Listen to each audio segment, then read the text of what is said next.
God's knowledge is a funny thing because it's backwards, or I guess our knowledge is really backwards of his, right? Because he's God, so he wins. But God's knowledge is backwards of ours. So what happens for us is I know something when I come upon something already existing in the world. So I can come to know a chair because the chair is already there, right? So the chair causes knowledge in me. I only know because the chair already exists.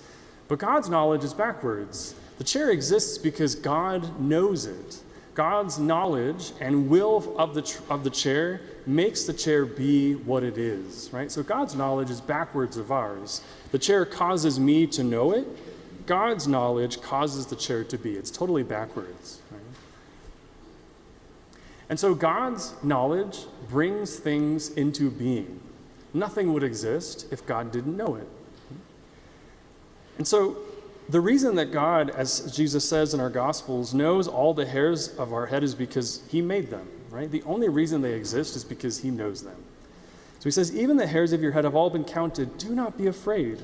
You are worth more than many sparrows, right? God knows the deepest, most intimate parts of us, and he knows them, and so they are, right? Or really more truly, they are because he knows them in the first place. Now that's very dense and philosophical, and I'm very sorry for a Friday afternoon. You guys are on vacation, most of you, right?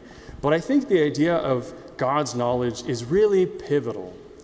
Because if God's knowledge brings things into being, I want to therefore bring all that I am into his presence, right? Because sin is a hiding away from God. It's an atrophy, it's a shriveling up, because I keep in the darkness what ought to be shown to him. And so sin is turning in on myself, and holiness and virtue is literally stepping out into the light, right?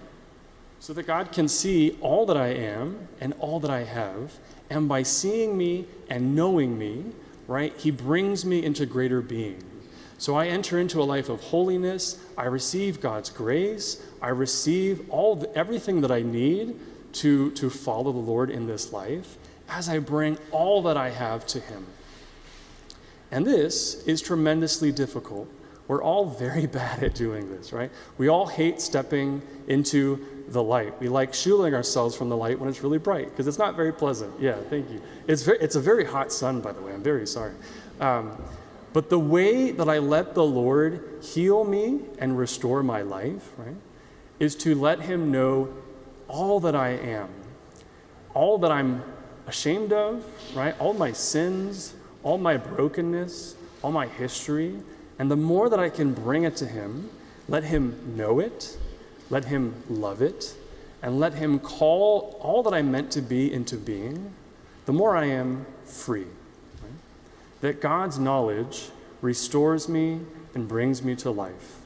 And so we shouldn't worry, because he's counted all the hairs on our head, and we're worth way more than many sparrows, right? That's pretty good news. I take a lot of delight in that news. I'm better than a bird. Let's bring to the Lord all that we have and are, right, so that he can love us into being even more than we are right now. That his grace can give to us a fullness of life, because he has counted every single hair on our heads.